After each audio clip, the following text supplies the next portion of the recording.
আসসালামু আলাইকুম বন্ধুরা, আপনারা সবাই কেমন আছেন? আশা করি সকলেই ভালো আছেন। আজকে আমি GTA 5 মোবাইলে খেলবো। আপনারা যদি এই গেমটা কন্টিনিউ দেখতে চান মোবাইলের ভিতর, তাহলে অবশ্যই লাইক অ্যান্ড সাবস্ক্রাইব করে দিবেন, কারণ GTA 5 মোবাইলে খেলা ইম্পসিবল। তারপর আপনাদের জন্য আমি খেলবো, দেখা যাক কি করতে পারি। কিন্তু আপনারা গেমটা শুরু হওয়ার আগে অবশ্যই লাইক অ্যান্ড সাবস্ক্রাইব করে দিন প্লিজ ভাই। আর যদি আপনারা চান আমি গেমটা কমপ্লিট করি, তাহলে আপনারা অবশ্যই কমপ্লিট তো করতে পারবেন না, অনেক দেরি হবে কমপ্লিটটা করতে, কিন্তু চেষ্টা করবো কমপ্লিট করার আপনাদের জন্য শুধু। আপনারা অবশ্যই লাইক অ্যান্ড সাবস্ক্রাইব করে দেন। Let's just এই get right. এটা কি হলো?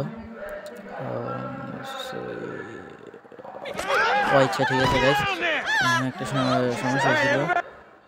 এই দেখেন আপনার মোবাইলের ভিতরে আমি জিটিএ খেলতেছি, আপনারা কি বলবেন আর কি? স্টোরি লাইনটা দেখছেন, গ্রাফিক্স দেখছেন, ফুল জিটিএ। আপনারা যদি চান আমি জিটিএ 5 মোবাইলে খেলি, কী করতে হবে? লাইক অ্যান্ড সাবস্ক্রাইব করতে হবে। যত বেশি ইয়া হবে তত বেশি আমি ভিডিওটা ছাড়বো। বাই বাই গাইস, আসসালামু আলাইকুম।